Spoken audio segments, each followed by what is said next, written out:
ये मान लीजिए पत्नी अगर बीजेपी से है, पति अगर कांग्रेस का है, संवाद में मजा आ जाए तो मुझे आशीर्वाद दीजिएगा। थी बीजेपी से, पत्नी बोली जून में चलो, जाने मन जल्दी हनीमून में चलो। अच्छे दिन आ गए हम डांस करेंगे, 4 साल हो गए रोमांस करेंगे। कांग्रेसी पति बोला हर हाल चलेंगे, जून में ही क्यों हर साल चलेंगे। जब 15 लाख अकाउंट में आ ही गए हैं, बुलेट ट्रेन से दोनों नैनीताल चलेंगे। क्या अच्छा सुनना है आप लोग? बुलेट ट्रेन से बहुत अच्छा सुनना है आप लोग। मैं तो लखनऊ में रहता हूं, कानपुर के बगल में। 7-8 महीने पहले मेट्रो का उद्घाटन हुआ, हमारे डीएम साहब बैठे हुए, बिल्कुल सच्ची घटना है। हम और मध्यम भाई कवि सम्मेलन से लौट रहे थे, मेट्रो का उद्घाटन हो रहा था। हमारे सीएम साहब योगी जी फीता काट रहे थे, मेट्रो का उद्घाटन कर रहे थे। नीचे समाजवादी पार्टी के विधायक वो भी मिठाई बांट रहे थे। हमने कहा यार तुम मिठाई को बांट रहे हो, भाजपा में शामिल हो गए हो? कहने लगे नहीं, ये योजना हमारी थी, इसको बीजेपी वालों ने चुरा ली। मेट्रो हम लेके आए थे। मेट्रो के लिए दोनों ऐसे लड़ रहे जैसे एक प्रेमिका के लिए 2 प्रेमी लड़ते हैं। सपा वाले कह रहे मेट्रो हमारी, भाजपा वाले कह रहे मेट्रो हमारी। हम तो कभी, हमको नहीं मालूम किसकी है। 4 पंक्तियां लिखी, मजा आ जाए तो मुझे आशीर्वाद देना कि दोस्त बोला हमसे नमकीन बहुत है, हमको तेरी वाली पे यकीन बहुत है। दोस्त बोला हमसे नमकीन बहुत है, हमको तेरी वाली पे यकीन बहुत है। हम बोले उससे तुम साथ करोगे, भाजपाइयों की तरह हमसे बात करोगे। मेहनत है हमारी, तैयार करो तुम, सेट किया हमने और प्यार करो तुम। मेहनत है हमारी, तैयार करो तुम, सेट किया हमने और प्यार करो तुम। जाहिल हो बिल्कुल, क्या ब्रेन नहीं है, वो प्रेमिका है मेरी, मेट्रो ट्रेन नहीं है। समाज बदल गए हैं। 4 पंक्तियां व्यंग्य की पढ़ता हूं, ठक से लग जाए तो मुझे आशीर्वाद देना कि बेटा बोला बाप से काम करोगे, गांव वाला प्लाट मेरे नाम करोगे। बेटा बोला बाप से काम करोगे, गांव वाला प्लाट मेरे नाम करोगे। गुस्से में पिता बोले फूटी नहीं है, बहुत दिन से हड्डी तेरी टूटी नहीं है। सब कुछ तुझे दे दूं इतना दानी नहीं हूं, अबे बाप हूं तेरा अडवाणी नहीं हूं। बहुत अच्छा आप लोग सुनना है साहब। अच्छा है। तो मैं तो हास्य कवि हूं, मैं 10-5 मिनट आपके बीच में रहूंगा, हंसाने आया हूं। मैंने प्यार मोहब्बत के विषय में कोई कविता नहीं लिखी।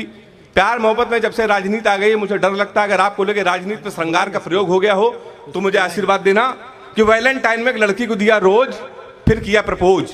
ये मेरा पहला था चांस, फिर उससे मांगा रिस्पांस। वो भी धीरे से मुस्कुराई, मेरे करीब आई, बोली मैंने तुम्हें मना किया तो तुम जल जाओगे, मैं तुम्हें जनता की तरह चाहूंगी पर तुम केजरीवाल की तरह बदल जाओगे।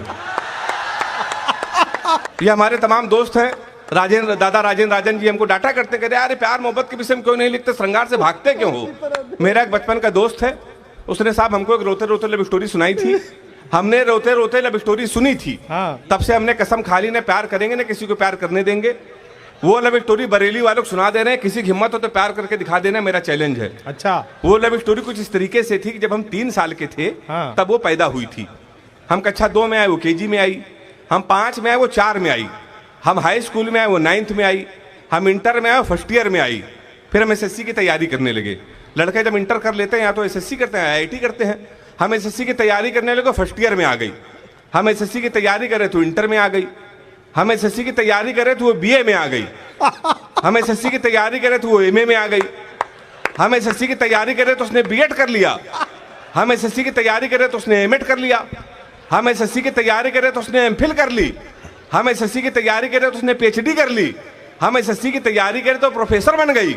शनिवार को उसकी शादी है, इतवार को हमारा एसएससी का पेपर है।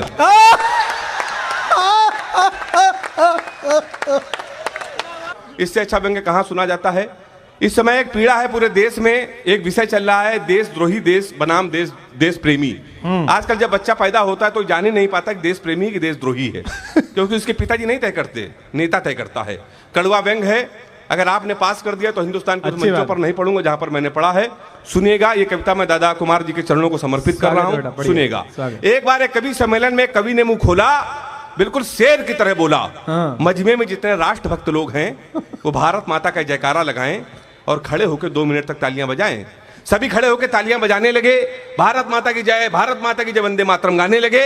तभी सामने बैठा एक शख्स ये सोच रहा था ये कवि किस तरीके से कवि सम्मेलन को चला रहा है, मंच को अपनी उंगली पे नचा रहा है। उसने दूसरी बार किसी आक्रामक व्यक्ति को बोलते हुए पाया, उसे कवि और देश के नेता में कोई अंतर नजर नहीं आया। बहुत अच्छा। उसे कवि और देश के नेता में कोई अंतर नजर नहीं आया। तभी उस कवि ने कहा शर्म नहीं आती, कवि पे तंज कस रहे हो, यहाँ देश की बात हो रही तुम बैठे हंस रहे हो। उसका जवाब सुनिएगा, अगर लगे पूरे हिंदुस्तान का ये जवाब है, पूरे हिंदुस्तान का दर्द है। एक कवि ने सलीके से कह दिया हो तो मुझे आशीर्वाद देना। स्वागत। उस कवि ने कहा शर्म नहीं आती, कवि पे तंज कस रहे हो, यहाँ देश की बात हो रही तुम बैठे हंस रहे हो। उसने कहा कवि जी मैं अपनी देशभक्ति का प्रमाण पहले देश को दिखा चुका हूं, मैं खड़े होकर ताली नहीं बजा सकता क्योंकि कारगिल के युद्ध में दोनों पैर कटा चुका हाय हूं। हाय मैं वाह वाह मैं खड़े होकर ताली नहीं बजा सकता क्योंकि कारगिल के युद्ध में दोनों पैर कटा चुका हूं। हंस तुम पर नहीं, हंस तो उन पर रहा हूं जो लोगों को देशभक्ति का प्रमाण पत्र दे देते हैं। सत्ता की बात आती है तो आतंकियों से गठबंधन कर लेते हैं। इसलिए मेरे देश के नेताओं, भारत माता की जय रैलियों में नहीं सीमाओं पे गाओ और देश को बताओ, देश सच्चे वादों से चलेगा, देश बातों से नहीं इरादों से चलेगा। बहुत अच्छा।